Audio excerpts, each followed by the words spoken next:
So what really fascinates me still, even though I know all this and it happens all the time, is when you think about somebody or speak about somebody, they then come into your life a few days, hours later. Like you just literally come across them. Like I haven't seen somebody since I was 21, and I was speaking about them yesterday, like 9 hours ago from now. And then I go to the shop this morning and they're in a car, and I'm like, holy shit. Like I've not seen this person for 7 years. I speak about them and they're there.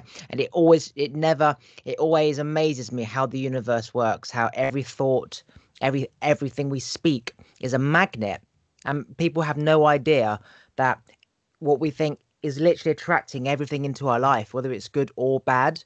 And the power people would have if they knew this, they wouldn't speak about anyone they hate again. Like people bitch about people, they wouldn't even bother because then they're just going to come back into their lives. Mm. Yeah, it's so interesting how it works. And so many people don't know that we're all like energy and our thoughts are energy. And as soon as we think about something really strongly, and when we even talk about it, it makes it even stronger, then we attract exactly that into our lives. That's called activating the reticular activating system. So let's say you would like to buy a new car, and then you see it suddenly all over the place, like on the street, and people are talking about that particular car. That's because you're so focused on that, and our thoughts just have such strong energy, and it's crazy. So it's so important. I always tell my clients that they are aware of what they think and what they speak out into the universe, because you attract that, right? When I was 21, when I had my major spiritual awakening, I wanted to get a car and I was test driving cars and I was seeing the same syllables of a number plate. So my initials are OGC. My birthday's 28, and I was seeing like OGC 28 on number plates all over the place. And I uh, remember I test drove a Mini, and I said to the person next to me, I said, holy shit, like I'm looking at a number plate. I've been seeing that everywhere. And at the same time, I was thinking of one person, and every single time I went to the shop, the casino, the petrol station, it was the name tag was of that person. And this one I suddenly became aware of like law of attraction. But it was, oh my God, my thoughts are literally making this come into my life. The more I focus on it, the more I see it. As you said, when you think about getting a new car, they're everywhere. And I'm like, well, if I wasn't thinking of getting a new car, is it there or is it now that I'm just more aware?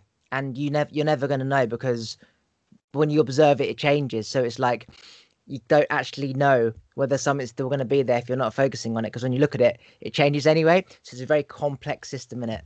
yeah, that's true. I think it's still there, but the funny thing is that when we're once we're aware of what we want or what we think about, then the signs are there for us to take action on that, right? Because there's law of attraction, which means you have to think about something and then eventually it enters your life, but then you have to take action. That's how manifestation works, right? You have to go forward and get what you want. So the universe provides us with all these symbols or signs, and then we are like, we just have to go and get it.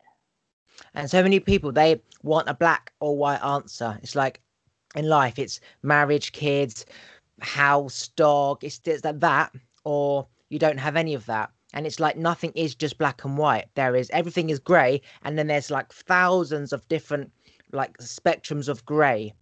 And yet people live on a black and white thing. And it doesn't exist. It's simply man-made, like fairy tale and like Prince Charming and books growing up and films when we're younger.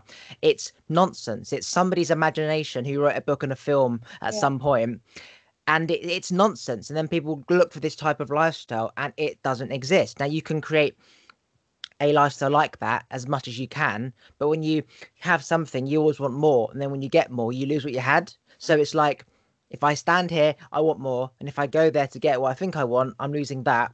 And there's no perfect balance. It's a continuous getting what you want now until someone else comes into your life, and then you get that. Like everything just changes, nothing stays the same forever. And even now, reinforcements of every time I think I want something, it's not what I want, and then I change, and then that's not what I want. And it's just the awareness of there is nothing that is permanent forever. Everything is constantly changing. My thoughts are always changing.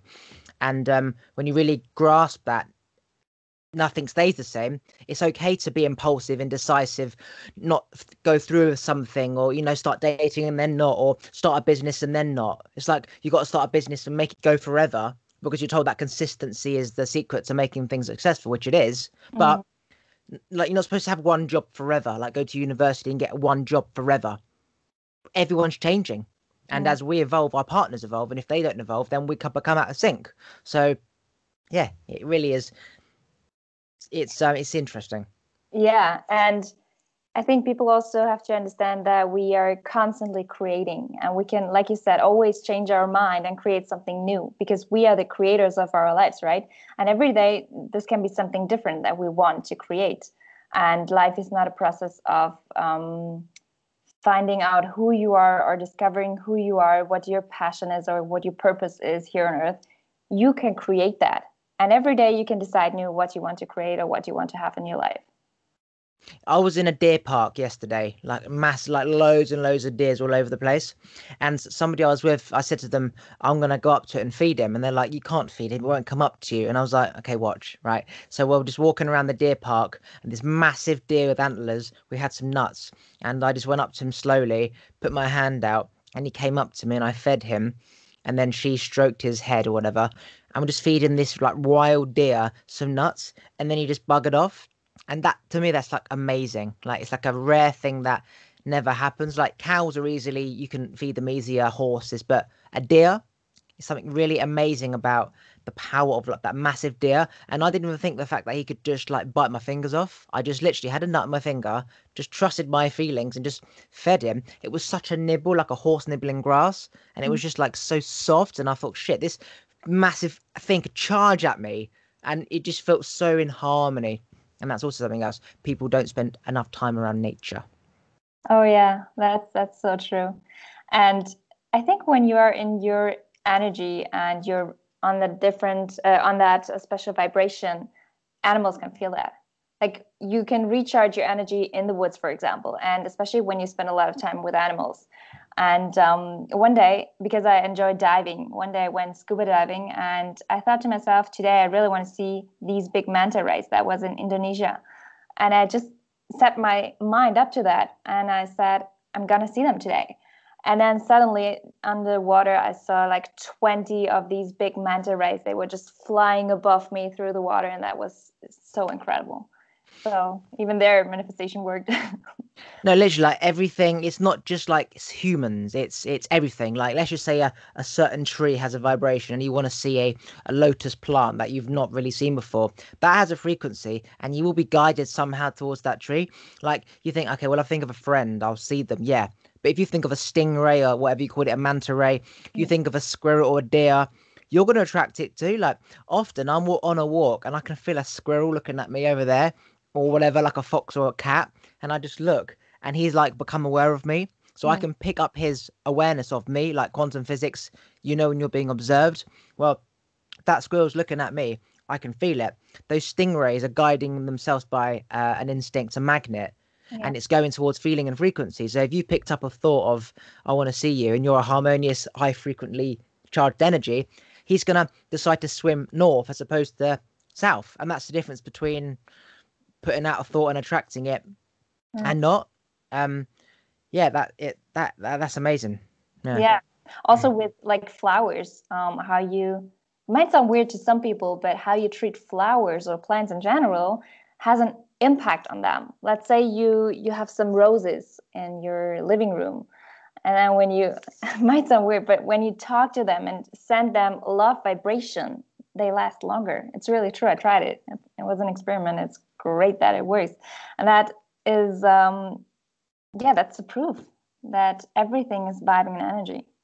Yeah, like every like human body, the cells will die and divide and create more at a certain vibration. That's why if you're depressed, then you get disease because the cells aren't, they're just not vibrating enough to like divide and, fuck off and shred again. So when you're on a high vibration, it's churning up new stuff. I have a massive flower bed in the garden, planted the seeds, they're called California poppies. They're just like bright orange flowers. They have been blossoming for the last, like, say, 7, 8 months. Every day I snip off the dead ones. I watered them. I look at them. I watch the bees and all the popping from one to the other. It's like there's a wasp, pop, pop, pop, bee, hop, pop, pop, and then there's so many types of bees and flies, and like it's just amazing. And I'm like, can't wait to get up and see them open up, because in the morning they close up because it's cold, and then they open up, and it's amazing. And they have lasted. And my dad was like, they haven't even died yet. They just keep budding. So Yeah. when you care for something like a child, you are literally giving it life. And when you give up, when you like, I always say people should have a plant before they get a dog, before they get a kid. Because if you can't look after a plant, there's no, you're not going to look after a dog, and certainly not a kid. And if you do like look after a plant and like make it as part of your routine to love and nurture, you do feel like it is responding to you, because it's sort of flowering, it's getting green, and it really is amazing. Everything in life responds to that harmonious love. And you think about Dr. Dolittle and Snow White, where she comes out and all the birds come up to her and all the animals. Yeah. That's the only true thing about a fairy tale. That does exist, yeah. All the other stuff about Prince Charming is nonsense. But you like on a high frequency, animals are like driven to their own vibration. So there's like negative charged over there, and there's a positively charged person. They don't know it's coming from a human. They just feel the energy. Before Mm. you know it, you've got a butterfly in your hand, a manta ray, whatever you said, literally swimming next to you, dolphins popping up. They feel that charge, and it's phenomenal when you take everything away, that this world is here. Like that's the only real thing. None of this is Yeah. real, but that energy world is real. Yeah, that's so true. And when you give energy to something or someone or like an animal, you get that back, vice versa. You get that love energy back from that animal, and no matter what form, or from plants, like you said before in your garden, it gives you so much love, right? To just look at it and have it. Yeah, people need to spend more time in nature, because as you said, it balances up your, let's call it chi, right? Yeah, We're all supposed to be vibrating at the frequency of nature, Earth's nature, 528, whatever it is, right? And people spend so much time indoors, around technology, around negative people in the office, and all they have got to do is go out for a walk in nature, and it really just changes everything. Like it really resets your body. And I always try to make it a part of my routine to go on a walk at least like once, twice a day. mm, And then I feel when I don't go out, I feel the difference. And then I go out, like I went out this morning, like morning, it's blue sky, it's quite cold, but it's like nice cold, it's fresh. And then in the morning, the sun's always a lot more powerful than it is during the day. And it really sets you up for the day in a happy mindset.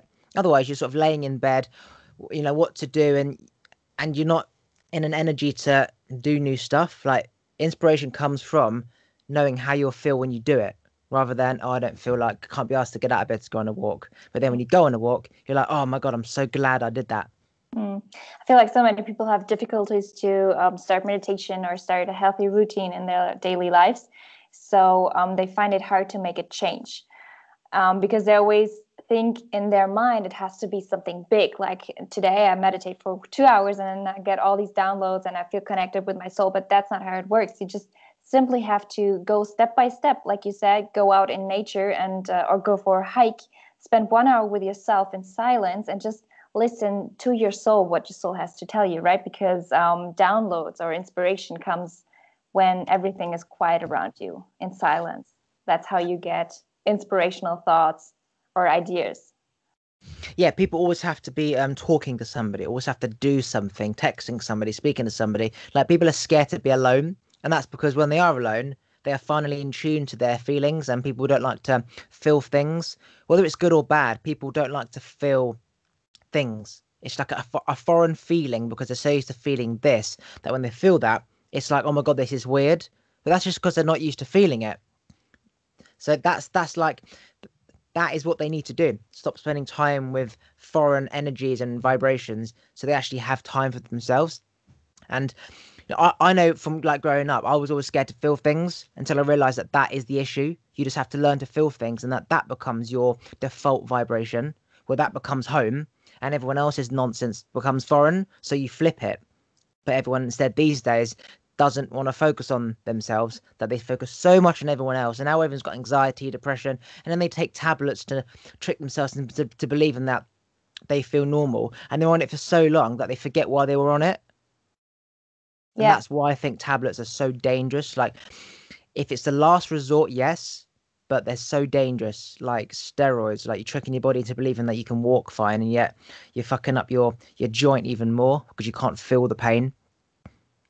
Yeah. Yeah, I think people are really afraid to feel things or open their heart, because they could get hurt by someone. But what is important to know is that only when you open your heart, you can feel like that true love, also for yourself, self-love. That's a big issue for so many people. But they're not ready for that, or not. They don't want to open up. Tell me your most like powerful law of attraction story. Um, Actually, I was in a place where I didn't feel happy at all, and I didn't know how to change. That was like 3 years ago, and I had this picture on my Instagram feed of Bali, and I thought, wow, this would be great to just be there for a little while to recharge my energies. And I was working from Munich that time, and I didn't know how to do it, but I just went for it. So I booked a flight, and with that, everything changed in my life. So on that flight, I even got an upgrade because I was just thinking about that. And then I arrived in Bali, and everything I thought about, like I have to find a flat. I found a flat the next day. And everything worked out so perfectly and aligned that I really experienced how powerful the law of attraction is. And that was the first time that I even got in touch with that law of attraction, or the universal laws.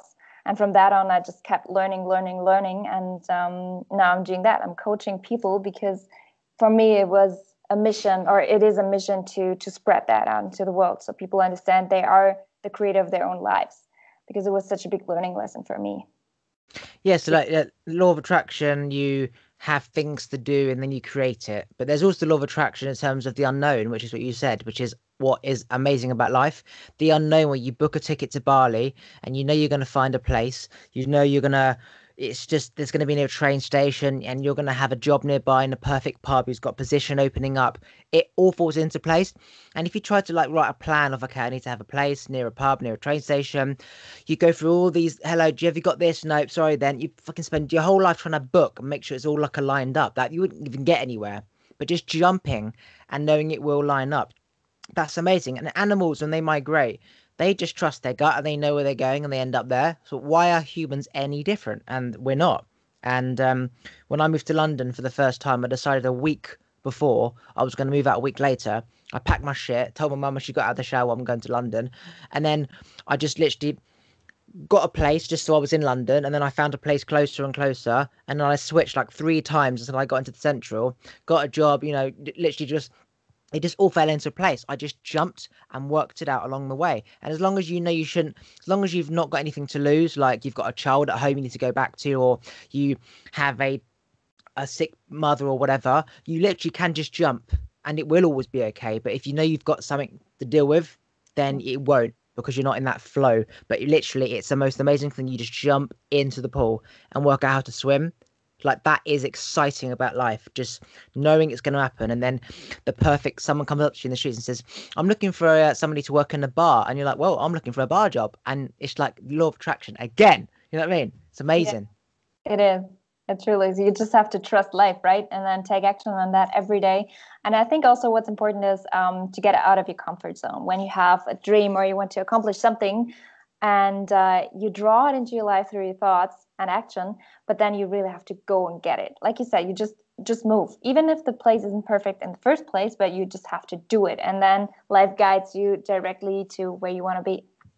It's like so it's why networking's so powerful, because you might not need that person when you give them a business card, right? Ever. But they might know somebody who then recommends you. So that connection was not relevant, but through going out, you created another connection. So just by moving slightly, it opens up doors. That's Yeah, why when people want stuff to happen, you have to move, because if you haven't got anything and you don't go and get anything, then you still got nothing. So you yeah, have to go out to get something. It's like you go to the shop to get some milk, and then there's so much other food there. But if you didn't think to get the milk, then you wouldn't know about all this Coke and all the bread and all the other stuff in that shop. And yeah, people want to know it's there first, and it's like, no, it's not how it works. You just got like trust that it's there. Might not be in the shop that you think it is in, but it's going to be there somehow. yeah, yeah. A few days ago, I went to a bookstore because I was looking for one particular book to buy for my friend's birthday. And I thought, this is exactly how life is, right? You don't just go to a place and see what's there, but you have something in your mind that you want to get, and then you will find it. It will be there. So this is the law of attraction. But once you're there and you found your book, then so many new opportunities open up, and maybe when you're there already, you might change your thoughts or change your wishes that you have, and then you can pick from there. So like you said, just move step by step forward. I need to get my charge for my laptop. One sec. Okay. It's about to die. Hang on.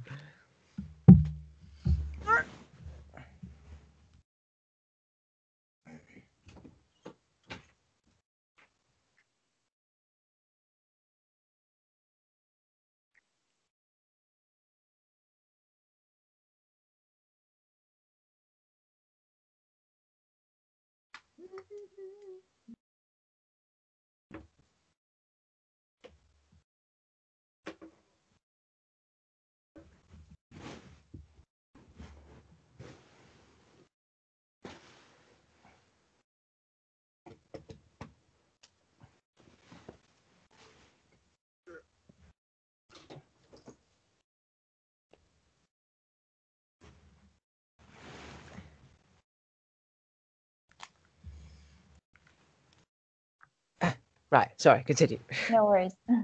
No. Right. What were we saying? I just Oh yeah, so your book. You went to the bookstore to buy your friend a birthday present or whatever, book, whatever. yeah. So that's life, how life works. You have something in mind, you go and get it, and you trust that it will be there. See, do not like our grandparents' years. They didn't have TVs, phones, laptops, nothing. So their days consisted of just going out and doing something, and then when they were out, they get an idea to do something next time. So they go to say the zoo, and then there's somebody saying selling opera tickets, and so you get an opera ticket, and then you go to the opera next week, and then when you go to the opera, you meet somebody there who's got a cake sale, and then you go to the cake sale during the week, and before you know it, they're 60 years old. That's Yeah. what life has always been like. Right? Technology is good, but I do think that it is the major problem. Like the solution is the problem. There was something on Netflix. Zac Efron did a. You might have seen it. Zac Efron did a. Did you see it? Zac Efron traveled different places and Yeah, it's called Down to Earth.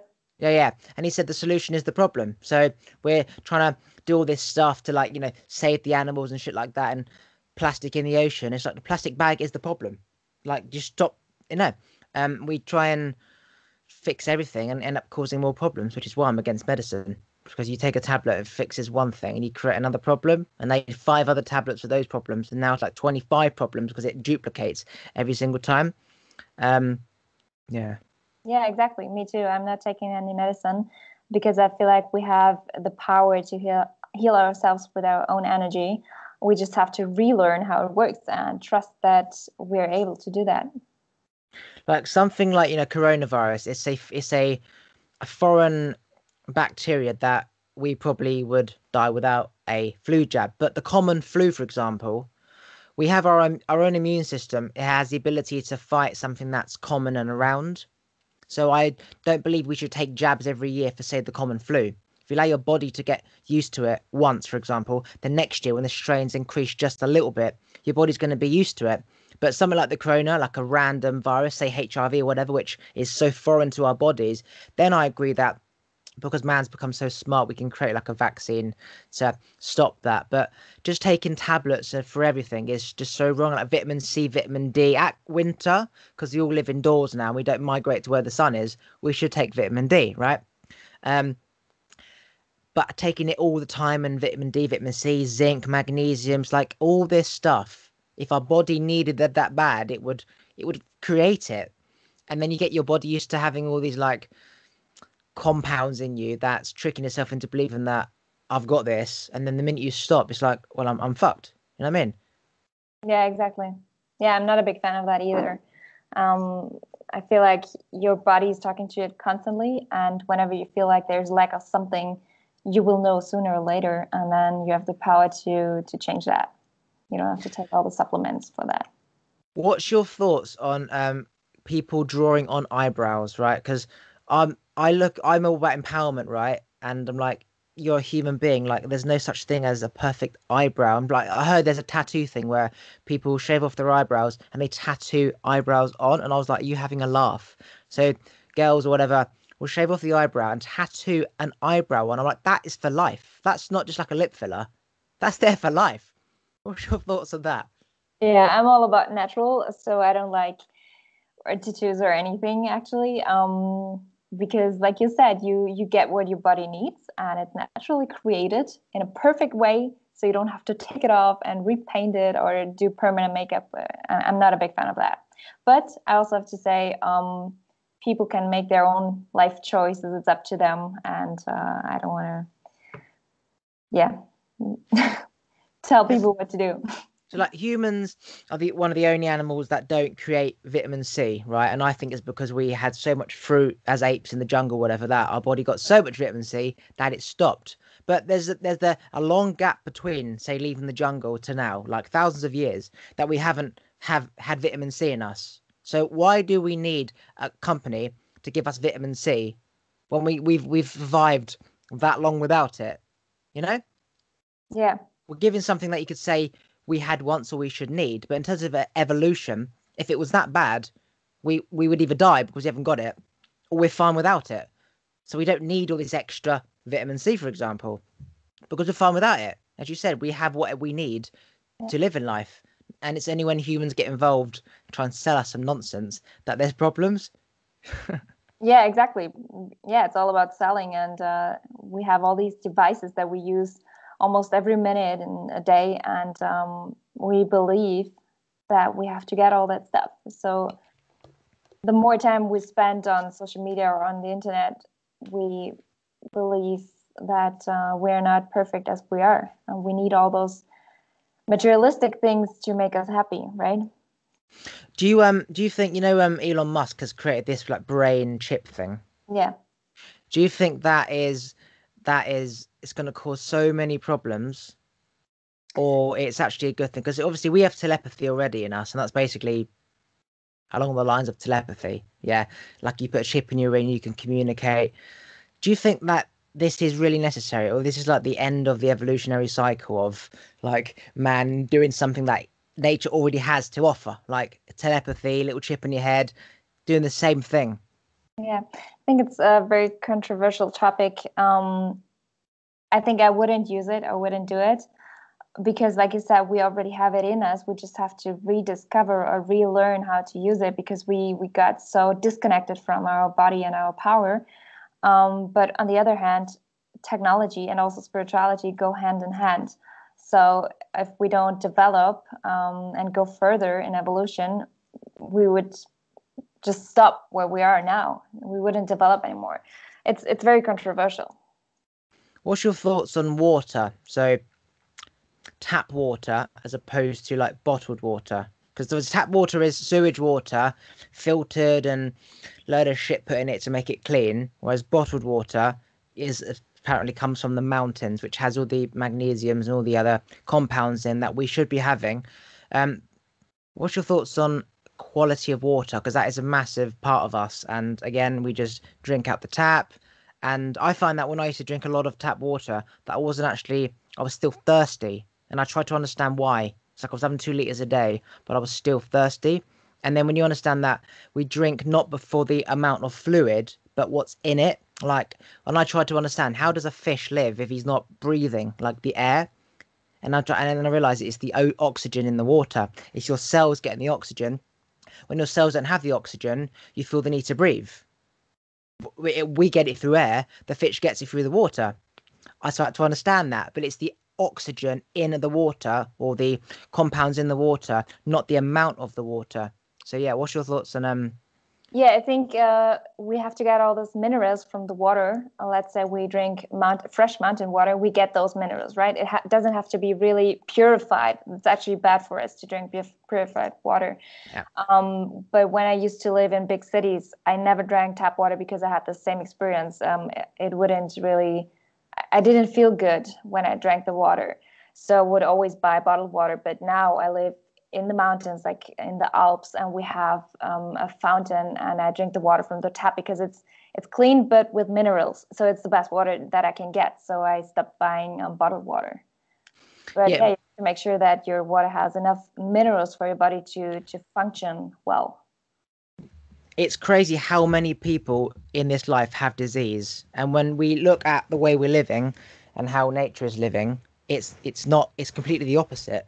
So things like water, we people do take it for granted, and people get so much disease because of simple stuff like lack of sleep, lack of pure water. Like people are drinking Red Bulls and Cokes and coffees all the time. You can drink that, but your body, like a plant, needs water. You can't just feed your plant milk. It's not going to grow. It will grow with water. And I think that I think that man is going to be extinct. Not when I say man, I mean like societies and civilizations as we know it will be completely like dissolved in the next say 150 years. It'll be like small tribes again, small villages, little Germany, little England, little a state in America, trying to like all the humans trying to share every human bit of knowledge and help every human, feed every human. It's not possible. Like a big bang, it will blow, and Mm. all those boom, just start like it's just everywhere, and it just starts again. Yeah, there's just no way it can continue. I don't think I'll be here. I don't think you'll be here. But it's inevitable. And people will say like technology years ago. People find like old technology. That's like how do they have that then? Or like certain like Stonehenge. How did it get on top? And we're thinking, well, we created tractors say 100 years ago. They didn't have tractors back then. And I'm like, well, if this cycle keeps repeating itself, we're just part of that cycle. Like people who say aliens in Mars, right? That's equivalent to Elon Musk right now. Yeah, wanting to leave the Earth to go on another planet. But thousands of years ago, human beings did the same thing, and then they went to Mars, and then you look back at humans, like dumb humans, and they fly a spaceship around, like trying to influence them to do this. Well, it's just the same cycle happening again. If there is aliens up there, they're just like an evolved human like us. But I'm trying to say like years and years and years ago. So it's the same cycle. We get too smart. We don't like our planet. It's too populated. We go live in Mars, and then we look back on the next human generation. Yeah, it's a very interesting thought. Yeah, but I think especially now you can see really a shift in people's minds because people have to think differently. And for example, what you said about the water, people get back to nature and to their own soul connection. So they realize how important it is to drink clean water, to eat fresh food, to exercise, to keep your mindset healthy, to meditate. So many people have like an awakening at the moment because they notice that they can't go any further from where they are now. It's just too much. It's overwhelming. So I think there will be a division of people who think it could continue like that and people who really reconnect with their own soul. So I think this has only really happened in the last, not even like 100 years. When you think about how we're all yearning and lost for this one thing, you go back to our grandparents' era and their grandparents and their grandparents, it was just kind of all the same. Like there was really just, you had a house, you had a fire, you had your meals, and then that was it. It's only recently that this massive awakening has happened at the same time where we're all trapped anyway. You know what I'm trying to say? Like Yeah. years and years ago, even like 100 years ago, nobody was trapped in our minds like we were because we didn't have any of this clutter everywhere. And so, yeah, everything goes back to nature. But I honestly think it's only in the last 100 years that all this has happened. You know, do you agree? Yeah, I agree. And I think it's a big chance for us to be trapped in that way because now we have really the time to spend time with ourselves and to think about what we want to be, what we want to create. And for so many people, it's just too scary. So they find it hard, especially now, to spend time with themselves. What do you think of people growing their own crops and vegetables in their garden? So I've got a vegetable patch and I've got coriander, parsley, basil, chilies, potatoes, herbs, and all I did was get like a potato had a root on it. Normally, my mum would put it in the bin, and I chopped off the root, put it in the soil, and no joke, there's like 30 potatoes, and we had roast dinner with them, right? And chilies, I got seeds from a chili that was just from another chili, tomato seeds from another tomato seed. Normally, I'd buy like a seed bag of tomato seeds, right? But instead, I just got a tomato, got it out, planted it, got a whole flipping tomato plant. What do you think of that? I love Of that because you really know where it comes from. You grow your own vegetables and you have that connection to nature. And you put it in the soil and then you get it back, right? You can put that food in your body. It's like a cycle, a healthy cycle. I love that. It's like people bin so much food because they go to the shops, they buy it, and they say you can only buy like say four chilies, but you only need one. So you use one chili, it sits in the fridge, it goes moldy, and then you bin the three. Whereas if you've every night watered that chili plant and planted it and watched it grow like a baby, yeah, you're not just gonna want to bin it. You're gonna want to give it to your neighbor because you feel like you can't just you can't just bin something that you've made like you've painted something, you don't want it, but you can't just bin it. At least give it away. If you've like watered your plant every night, seen the potatoes grow from a sprout and it branches out, that's an exciting process. And you've got more care over waste. Like you only pick one chili rather than five because you can go in the garden and get a bit more if you need it. You go to the shops these days because of profit. You've got to buy four chilies when you only need one, and everything's wasted. You don't see where it comes from, and it's a beautiful process of growing your own stuff because you really feel like you've created something and you're eating it and you appreciate it and you enjoy it. Otherwise, you're like, I'm finished. I can't be asked. You eat crap. You eat crisps and chocolate before meals, for example. And then if you don't eat your potatoes and your veg, which some man somewhere along the line, he's got a family, had to spend all day in the sun picking for you, you don't see all that shit. You think, Yeah. oh, I just bin it because I've just had crisps. Mm. And yeah, we're losing touch with of what life should be and always has been. And it's so simple, like just putting a basil plant on your sill, you know, rather than getting a bag from the shop and then binning half of it because you need a leaf. So you get a plant, you just pick one little leaf and then it keeps growing. My coriander plant has gone from this, it's fucking huge. I can't even believe how big it is. And that Wow. could feed the whole neighborhood. Yeah, it's amazing. Yeah, you really increase your awareness for the cycle of nature. Also with animals, like people go to the supermarket and buy meat, right? And they don't care if they bin it and throw it away if it's too much, but they don't really see what's behind all that. And the animal, if people really had to to go get the meat for themselves, they probably wouldn't do it. But because it's so easy to just go to the supermarket and get something that you need, people don't have that awareness. Yeah, this is like I don't eat much meat, but my diet is pretty much of like vegetarian vegan style. So not for the belief, but like of what those foods are, like natural quality foods. And I was speaking the other day with somebody, would I be vegan if I saw the process of how you get milk, how you treat the cow?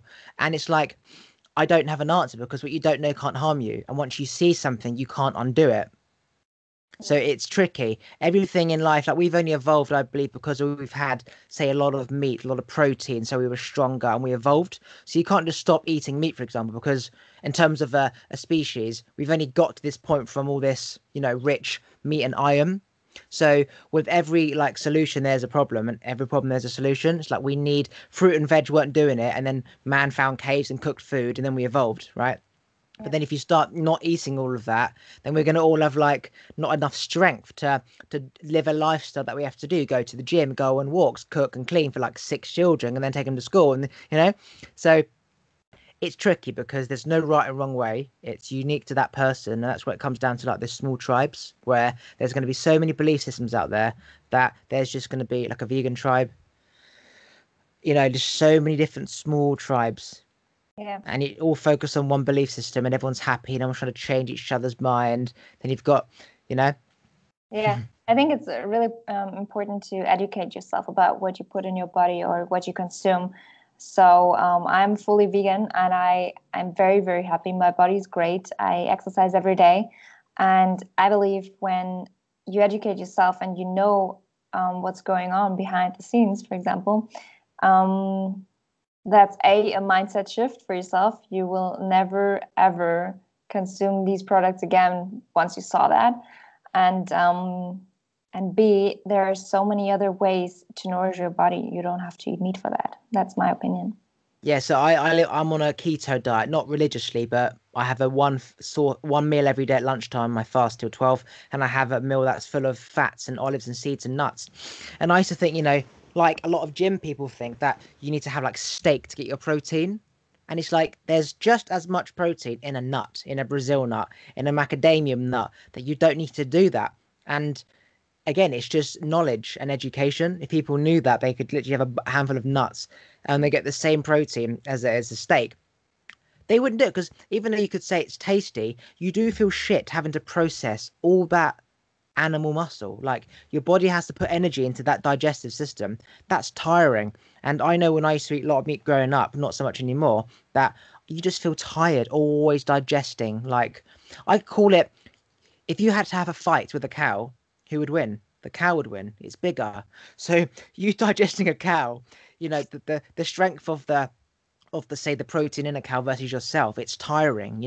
It's not supposed to be in us. You could say like snakes and small birds and stuff like that. Yeah, you could process better, but big animals like cows and like sheep and lamb and stuff like that, it's not natural. Hence why a lot of say people get like prostate cancer because they eat a lot of meat. And you wouldn't put if you put a piece of meat on a banana and left it on the side, all the juice from the meat and all the bacteria would erode that banana. It would erode the counter. If you put it on a piece of wood, it would erode it. So people just eat so much meat all the time. It's going through their digestive system and their colon or whatever. No wonder people get disease and cancer and say they're arse because you're rotting dead flesh. It's not supposed to be in you. A nice olive or a nice nut you just picked. It's healthy. It's life. It's got like a lifespan of say 2 weeks. But when you have the animal, it died like 3 weeks ago, and then you're eating it in yourself, and it's still in yourself. Think about it. When you have meat, you might not know, but years ago you might. When you have meat, you get stuck in your teeth. If you don't floss within a day, that stinks. And Yeah. I think, wow, imagine that on a bigger level inside you. Mm. Jesus, that's going to be, and that's how people get disease. Not Yeah. just that, but that's one of the reasons. Just what you eat is you're just destroying yourself.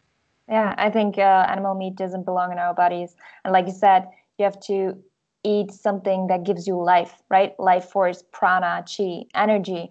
So you have to eat fruits, nuts, vegetables, but not dead energy, which is from meat, like the cow that just died 3 weeks ago. Yeah, If you like there's put death in your body, you can't expect to get life force energy out of that. yeah, like that cow's energy aura, say went into heaven a long time ago. There's no energy in there. It's nothing, right? So that's why a lot of people don't have much energy because they're eating the wrong foods. But if you have like a fresh banana off a tree or an apple or a strawberry, even just like some coriander, there's energy there. It's life. If you put it under a microscope, you'd see like the vibrational difference between, say, a bit of steak and a nut. And then you realize, wow, it's not just like the biology that gives us energy, like the nutrients, but it's the belief system, like, mind over matter, that because I've eaten a nice a live apple, I'm going to have more energy, like placebo effect. It's so many factors to it. Yeah, that's true. Yeah. Not to mention like the water and the nutrients from like fruit and veg. Yeah. Did you know that you can even activate your water? If you like putting a piece of paper, a positive picture, a note on a piece of paper of like a happy being, put the water on there, and you Yeah. can put like a devil or something or Satan, right? And put the water on there, and that water tastes different. Is that what you're gonna say? Yeah, exactly. So you can really prime your water. There was an experiment by Dr. Emoto, and he said that when you charge your water with negative words or you play heavy metal music and you say to the water, "You're ugly. I hate you." He froze this water, and the crystals were really disrupted and really ugly. But then when he told the water, "You're beautiful. I love you," just charged the water with positivity and love energy, the water crystals were extremely beautiful and it was amazing. Do you know about this? Oh yeah, yeah. You can really charge anything that you put in your body, may it be food or water or whatever, even your body itself. That's a lot of that. That's one of the main reasons why religious people they bless their food or they pray before food because it's not just like thanking God. It's about putting out positive love and vibration into that food to charge it. So when it's in you, it's more in harmony with you. So you keep that digestion for longer. So let's just say you're an animal and you're not going to find food for 3 days, right? So you live off the fats in you. Well, if that's in harmony with you, you're going to keep it, right? If you have a load of shit food in you, your body's going to want to get rid of it, and you've not got any energy because you've got rid of the shitty food. So if you like bless your food and charge it, it's going to want to stay in you because it's more in harmony. Like the butterfly is going to come to you or me because of high vibrations. Whereas if you like, Mom, I hate these fucking carrots, I hate vegetables, why can't we have like nuggets? That food's going to absorb all that negative vibration, and then you're going to be sick later. And it's so true. Like I used to be sick after just eating bad food, because you could say that when people say have negative connotations against, say, fast food like McDonald's, that chicken nuggets picking up the vibration of everyone slagging off McDonald's. It's true. It is picking up the vibration of everyone slagging off McDonald's. Everything is vibration, and it's so powerful when you think about water crystals and how it's changed by thoughts, and then pretty much everything we eat is water. You can change like the structure of anything you eat and people, everything. It's just phenomenal, to the point where you can't be thinking about it all the time because it's just too overwhelming, like how powerful the mind is, and how you literally can think of, say, you've got a friend called Rebecca and you want her to ask you to go out for a dinner, right? And then you don't message her, but then you know she's going to message you in a week, say, hey, do you want to go out for dinner? And you feel like you're manipulating, like you're some kind of magician, like, you know what I mean? And because they've asked you to go out, they pay for you, you know? And it's like, well, I knew if I put it out, she would. So it's like, how do you balance this, a gift of, whatever you want to call it, gift of God, right? Yeah. When others don't have the gift of God. But yeah. No, I think it all comes down to awareness. When you're aware of your own power, you can actually educate yourself and learn how to use that power. You just have to be constantly mindful of your thoughts and your actions. That might be overwhelming, but it's a great gift, right? What are you processing, learning on YouTube at the moment? At the moment, Something you're studying on, like online, YouTube, watching, nurturing, whatever. at the moment, I'm reading the book Conversations with God from Neil Donald Walsh. I'm not sure if you know that, but Yes, somebody recommended me that book. So the first person I did a podcast with when I first started podcasting, we spoke about that book, and I read a chapter in that book. He was like, "You need to read it because it will." He knows I know a lot of it anyway, but he said it will do something to me or whatever. So maybe that's a sign to read that book, because exactly. I haven't actually read it. Anyway, what were you going to say about the book? Yeah, so I'm listening to the audiobook right now, and it's like 26 hours long because it's 5 big chapters. And it's truly amazing because I experienced that to a certain extent myself in my meditations. And listening to this conversation with God is really eye-opening and mind-opening. And there's so many invaluable teachings in that book that you can just listen to, let's say, 5 minutes every day, and only that little conversation gives you much more energy and gives you happiness, and it's amazing. I can recommend it to anybody who's slightly interested in spirituality or the connection to the universe, higher source, or whatever you want to call it or believe in. Is that audiobook on YouTube, or have you got to get it off like Amazon or something, or Audible? Audible. How much is it? um I don't know because I collected the coins, so I just got it. I can't tell. I don't know. Okay, right. This is the perfect time to end this. Do you want to like plug anything, like what websites, Instagram, whatever you're doing? Yes, so my website is monateresa.com, but it's in German. But my Instagram page is fully in English, so people can understand it. And I also published my own book a few months ago, beginning of the year. It's called 5 Steps to the Desert of Your Mind. It's a meditation guide for people to learn step by step how to reconnect with themselves and become more silent. So finding a quiet place in your mind to really connect with yourself again. This is what I teach in that book, and it's thin, not complicated to read, but yeah, the reviews I got, face that it's very valuable. So Right, I'm just going to end the podcast right there, and I'll speak to you after. okay.